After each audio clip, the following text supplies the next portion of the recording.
Assalamualaikum, saya Dino Patijalal. Langsung aja ya. Saya meyakini bahwa penjarahan terhadap rumah pribadi mantan Menteri Keuangan Sri Mulyani melibatkan tangan-tangan siluman. Mengapa?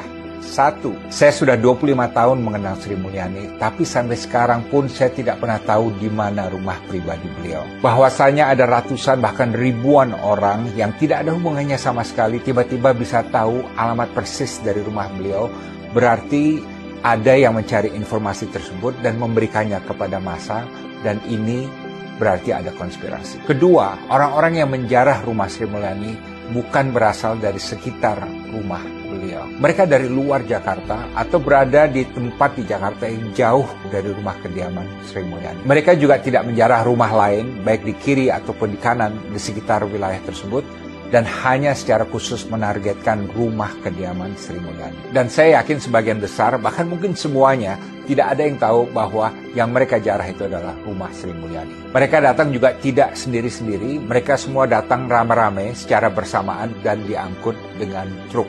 Dan ini berarti ada proses mobilisasi orang-orang yang melakukan penjarahan secara terencana. Dan ketiga, penjarahan ini terjadi jam 1 pagi dan terulang lagi jam 3 pagi. Ini aneh karena biasanya orang kalau menjarah itu di siang hari. Jam 1 pagi adalah waktu di mana orang sedang tidur nyenyak. Tidak ada orang yang sedang tidur nyenyak dan kemudian bangun rame-rame jam 1 pagi untuk pergi jauh ke suatu rumah khusus, hanya satu rumah khusus untuk menjarah rumah tersebut. Ini berarti para penjarah sudah dikondisikan, diatur untuk bertemu pada titik tertentu, pada waktu tertentu, pada saat sedang sepi di waktu malam, dan juga mungkin untuk menghindarkan clash dengan penduduk di sekitar rumah Sri Mulyani. Dan ini otomatis berarti ada timeline yang sudah diatur dan ditetapkan sebelumnya.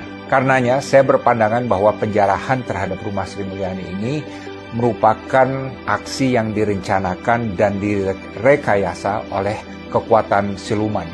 Jadi bukan sesuatu hal yang spontan dan alami dari masyarakat. Dan saya benar-benar berpandangan bahwa Sri Mulyani apapun alasannya menjadi target dari kekuatan tertentu. Dan hal inilah yang perlu diinvestigasi baik oleh polisi namun juga oleh Badan Intelijen Negara. Siapa yang merencanakan? Apa motivasinya? Siapa yang mengendarai truk-truk? Dan siapa yang membayar truk-truk tersebut? Siapa yang memberikan komando di lapangan? Saksi dan pelakunya banyak sekali. Video dan fotonya juga ada di mana-mana. Silahkan tanyakan kepada mereka. Pasti akan ada yang bersuara. Kenapa saya membuat pernyataan ini? Karena saya tidak mau orang baik dan jujur seperti Sri Mulyani dizolimi dan disengsarakan. Orang yang pintar, jujur, dan berintegritas adalah barang yang langka di Indonesia. Silahkan kejar dan maki-maki para koruptor. Sri Mulyani bukan koruptor. Sri Mulyani adalah seorang idealis yang selalu mencoba memberikan yang terbaik bagi rakyat Indonesia dengan segala keterbatasan dan tekanan politik yang dihadapinya. Saya juga ingin mengingatkan bahwa apapun kekurangan dan kelebihannya, Sri Mulyani mempunyai satu jasa yang sangat luar biasa, yaitu merintis dan membangun program beasiswa LPDP bagi putra-putri terbaik Indonesia. Program LPDP adalah salah satu program pembangunan sumber daya manusia yang paling baik dan paling mulia yang pernah dilakukan oleh pemerintah Indonesia. Dan saya tahu ini karena saya juga pengajar di LPDP. Program LPDP ini melahirkan paradigma baru bahwa upaya untuk mencerdaskan bangsa Indonesia itu bukan tanggung jawab negara lain, tapi tanggung jawab utama bangsa kita sendiri. Dan kita tidak boleh pelit untuk berinvestasi untuk pendidikan anak-anak kita sendiri.